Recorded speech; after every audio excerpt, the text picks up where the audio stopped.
Hamas की activity को freedom fight की स्ट्रगल नहीं मानते हैं, हम लोग उसको टेररिज्म मानते हैं। और इसीलिए आपने ट्विटर पे खास तौर से देखा होगा, इंडियंस जो हैं वो इजराइल के साथ खड़े हुए दिखे। इजराइल को नहीं मिटा सकते। इजराइल को मिटाने के लिए 1948 में 6 अरब मुल्कों ने उस पर हमला किया। उसके बाद में 67 में फिर से 6-7 मुल्कों ने इकट्ठे मिलकर हमला किया।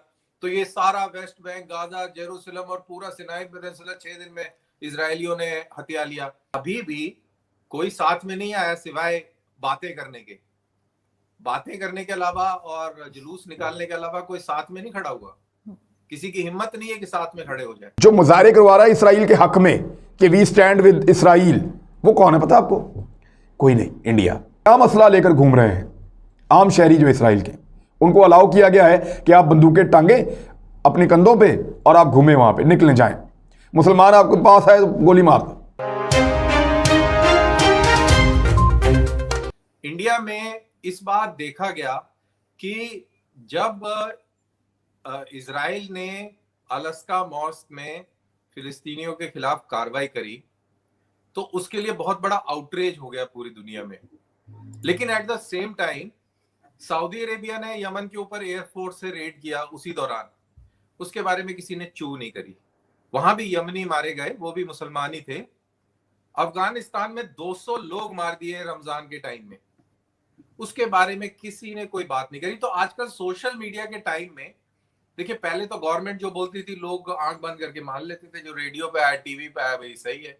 लेकिन अब सोशल मीडिया के टाइम में लोग सवाल पूछते हैं कि अफगानिस्तान का मुसलमान अलग है, यमन का मुसलमान अलग है और फिलिस्तीन का मुसलमान बिल्कुल अलग है, जहां पे एक भी नहीं मरा था। 300 के करीब लोग जख्मी हुए थे उस पुलिस कार्रवाई में। और इसका फायदा उठा के हमास ने 4,500 रॉकेट इजराइल के ऊपर फेंक दिए। अगर हमास 4,500 रॉकेट किसी मुल्क पर डाल देगा तो उसका हक बनता है रिटेलिएट करने का।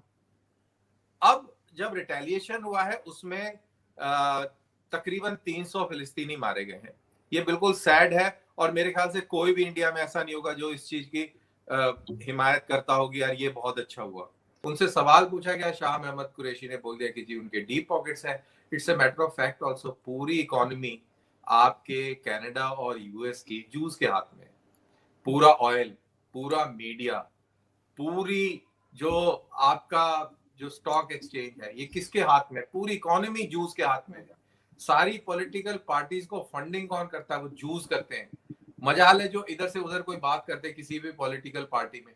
हम हमास की एक्टिविटी को फ्रीडम फाइट की स्ट्रगल नहीं मानते हैं, हम लोग उसको टेररिज्म मानते हैं। और इसीलिए आपने ट्विटर पे खास तौर से देखा होगा, इंडियंस जो हैं वो इजराइल के साथ खड़े हुए दिखे।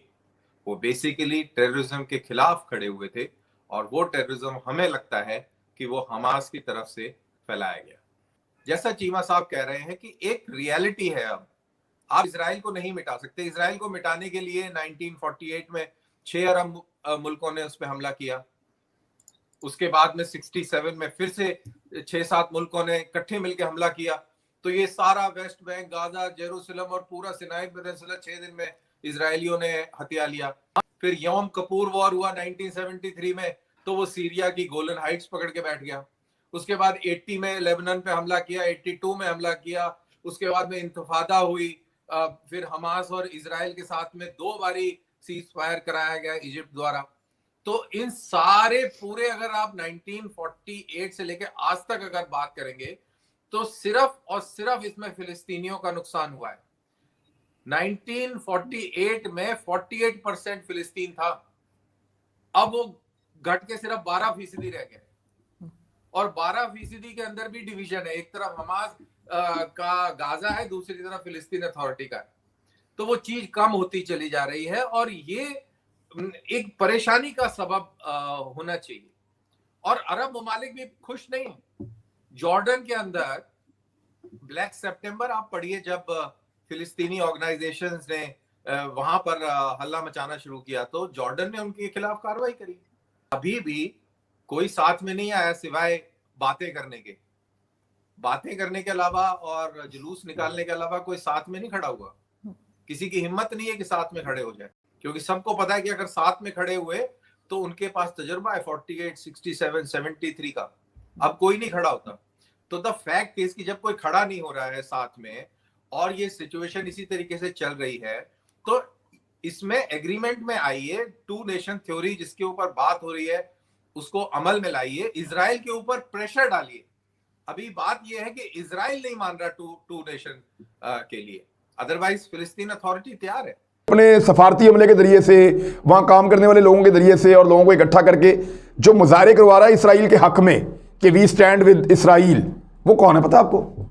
कोई नहीं, इंडिया। इंडिया जो है वही ये बेशर्मी कर सकता है। उन्होंने लिखा कि Hindu stand with Jews, Hindu यहूदी के साथ खड़ा है। अब इसको आप क्या कहेंगे? ये बोग्स नहीं है, ये मुसलमानों से या बाकियों से नफरत नहीं है। अब वो यहूदी के साथ खड़ा है, हिंदू खड़ा है, ये क्या चल रहा है दुनिया में?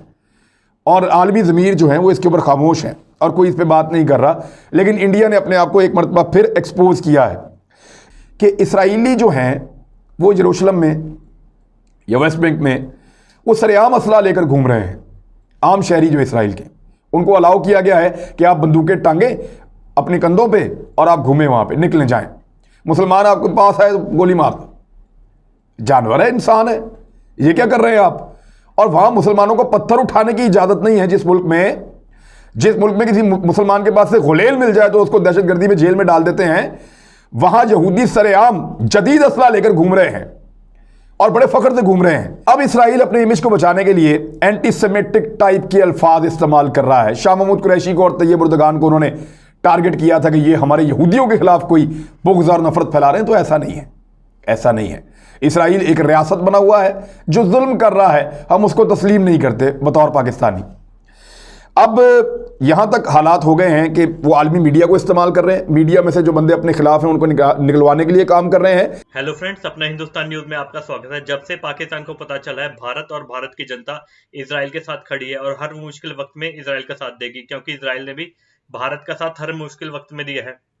जब से उन्हें पता चला है भारत के अलावा इजराइल की भी बड़ी बड़ी कंपनियों में पहुंचे, बड़े बड़े लोग बड़ी बड़ी कंपनियों में लगे और मीडिया संस्थान में हैं, बड़ी बड़ी पॉलिटिकल पार्टियों में उनको फंडिंग देते हैं। इससे पाकिस्तान की हिम्मत टूट गई और वो सोच रहा है किस तरीके से हम इजराइल को हराएंगे। अरे तुम्हारे अब्बू अरबों ने भी काफी कोशिश करके देख लिए, पहले उन्होंने भी मुंह की खानी पड़ी। इससे पता चलता है इजराइल अकेला कितना ताकतवर मुल्क है इतने इस्लामिक कंट्रियों के बीच में, और उनकी हिम्मत नहीं होती इजराइल के खिलाफ कुछ भी कह दे।